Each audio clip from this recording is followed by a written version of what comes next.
Ẹ wá wọ̀ bẹ̀ lórí jù. Ẹ wọlé ẹjọba wá tàn. Àdá lórí jù ni. A máa gbé tébù. Orí tébù yìí ló gbé lé.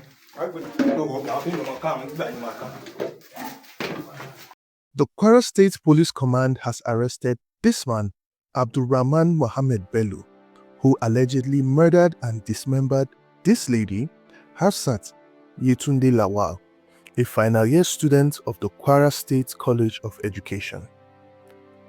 What was his motive for ending her life in such a gruesome manner, and how did he carry it out? Did he do it alone, or was he in connivance with others?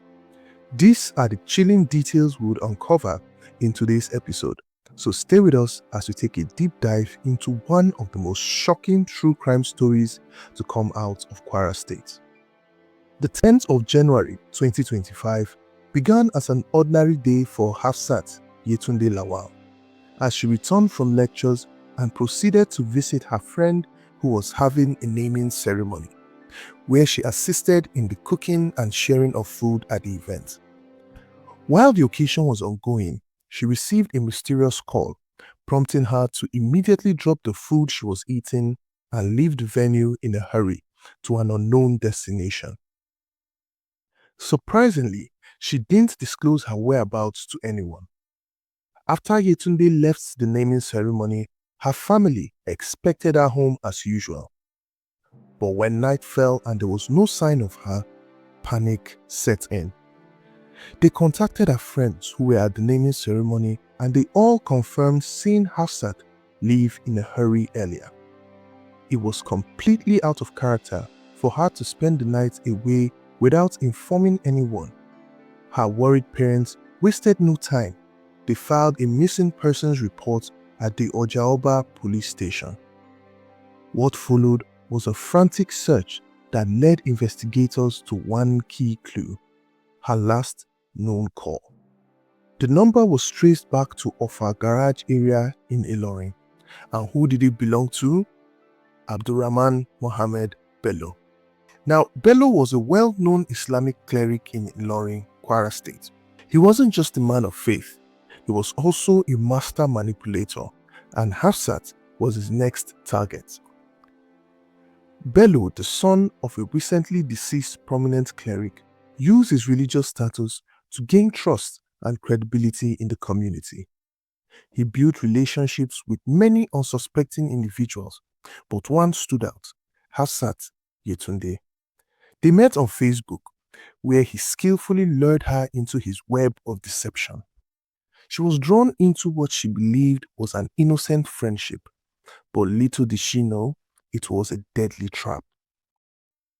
When police brought Bello in for questioning, he initially denied knowing Hafsat, but investigators had evidence.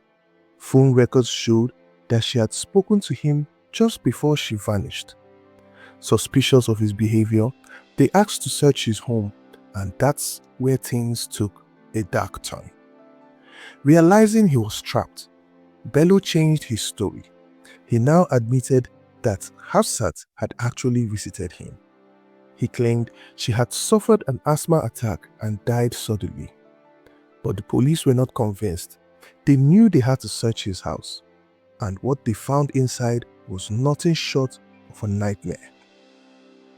Inside the apartment, officers were met with a sight so horrifying it would haunt them forever.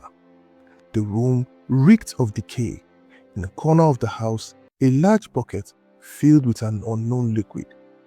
Floating inside the bucket were human remains, Hafsat dismembered. Blood was splattered on the walls and the floor, and nearby, the tools used to carry out this gruesome act lay in plain sight.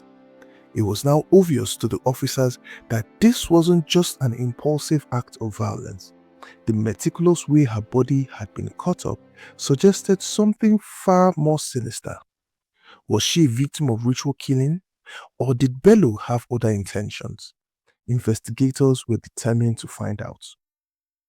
As the police continued searching the house, they found disturbing evidence that suggested Hafsat may not have been Bello's first victim. Further investigations also revealed that Abdulrahman did not act alone. He killed and butchered Yetunde with assistance from 4 others, namely Ahmed Abdulwasiu, Suleiman Muhyiddin, Jamiu Uthman, and Abdurrahman Jamiu. It's suspected that they robbed her before they killed her. The accomplices have been arrested and charged to court. Ritualistic paraphernalia, suspicious tools, bloodstains hinted at a horrifying pattern.